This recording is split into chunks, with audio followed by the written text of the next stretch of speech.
ये कहानी केरल की नर्स नमिशा की, जिससे शायद ही कोई अनजान। उसके बारे में आज सुप्रीम कोर्ट ने कहा कि यमन में भारतीय नर्स का जान गंवाना दुखद, और केंद्र ने कहा कि हमने बचाने की पूरी कोशिश की लेकिन उसकी मौत को टाला ना जा सका। दैनिक सवेरा देख रहे हैं आप, मैं आपके साथ नीलम शर्मा। पूरा मामला आपको बताते हैं। केंद्र की तरफ से कोर्ट में कहा गया कि सरकार जहां तक जा सकती थी जा चुकी। यमन जैसे देश के साथ भारत खुलकर कूटनीतिक दखल नहीं दे सकता। नमिशा को यमन नागरिक की हत्या के मामले में मौत की सजा सुनाई गई। वह 2017 से यमन की जेल में बंद है। उन पर यमन के नागरिक तलाल अब्दो मेहदी को दवा की ओवरडोज देकर हत्या करने का आरोप है। आखिर क्यों और कैसे नमिशा ने इस वारदात को अंजाम दिया, आइए जानते हैं। 2008 में केरल के पलक्कड़ की 19 साल की नमिशा प्रिया नौकरी के लिए यमन पहुंची।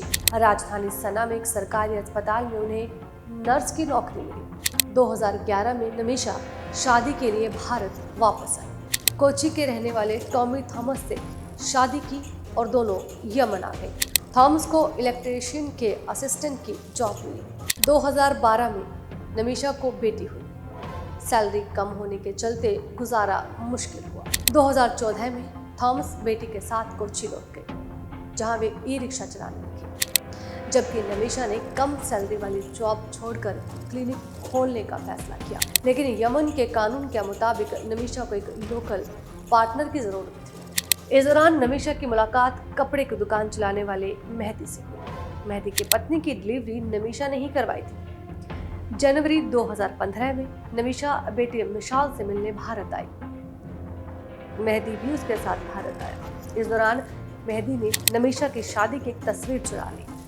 बाद में मेहदी ने इस तस्वीर में छेड़छाड़ कर नमिशा का पति होने का दावा किया। क्लिनिक शुरू करने के लिए नमिशा ने परिवार वालों और दोस्तों से करीब 50 लाख रुपए जुटाए और यमन पहुंचकर क्लिनिक शुरू कर लिया। नमिशा ने पति और बेटी को यमन बुलाने के लिए कागजी काम शुरू किया, लेकिन मार्च में वहां गृह युद्ध छिड़ गया और वे लोग यमन नहीं आ पाए। यमन में गृह युद्ध की वजह से भारत ने अपने नागरिकों को वहां से निकालने के लिए ऑपरेशन राहत शुरू किया।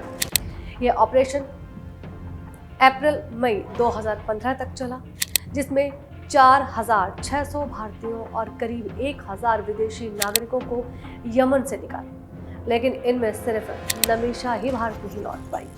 2016 में मेहदी ने नमिशा के साथ शारीरिक उत्पीड़न करना शुरू कर दिया। उसने नमिशा की क्लिनिक का प्रॉफिट भी हड़प लिया। जब नमिशा ने इस बारे में सवाल किया तो दोनों के रिश्ते खराब हो गए। मेहदी नमिशा को यमन से बाहर नहीं जाने देता था, इसलिए उसने नमिशा का पासपोर्ट भी अपने पास रखा। नमिशा ने पुलिस में मेहदी की शिकायत दर्ज करवाई, लेकिन पुलिस ने नमिशा को ही 6 दिनों की हिरासत में ले लिया, क्योंकि मेहदी ने एडिटेड फोटो दिखाकर नमिशा का पति होने का दावा किया।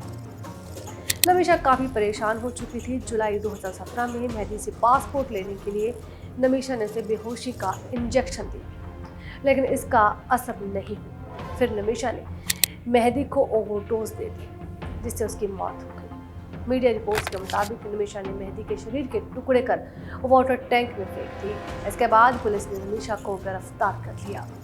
यमन के सुप्रीम जुडिशियल काउंसिल ने नमिशा को मेहदी की हत्या के आरोप में मौत की सजा सुनाई। नमिशा ने यमन के सुप्रीम कोर्ट में माफी की अपील दायर की, जिसे 2023 में खारिज कर दिया गया।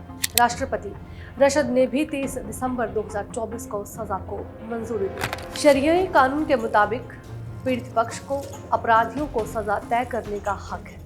हत्या के मामले में मौत की सजा है, लेकिन पीड़ित का परिवार पैसे लेकर दोषी को माफ कर सकता है। इसे दिया या ब्लड मनी कहा जाता है, जिसका जिक्र कुरान में भी किया गया है। नमिशा को माफी दिलाने के लिए उनकी मां ने अपनी संपत्ति बेचकर क्राउड फंडिंग के जरिए ब्लड मनी जुटाने की भी कोशिश की। 2020 में नमिशा को सजा से बचाने और ब्लड मनी इकट्ठा करने के लिए सेव नमिशा प्रिया इंटरनेशनल एक्शन काउंसिल बनाया गया। केरल से एक जाने माने बिजनेसमैन ने नमिशा को बचाने के लिए 1 करोड़ रुपए देने का ऐलान किया था।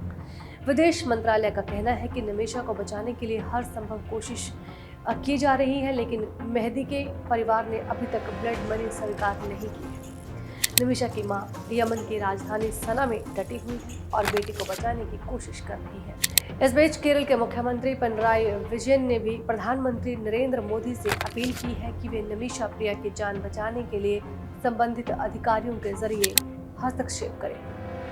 अब कोई चमत्कार ही होगा जो निमिषा को बचा सकेगा। आप देखते रहिए दैनिक सवेरा।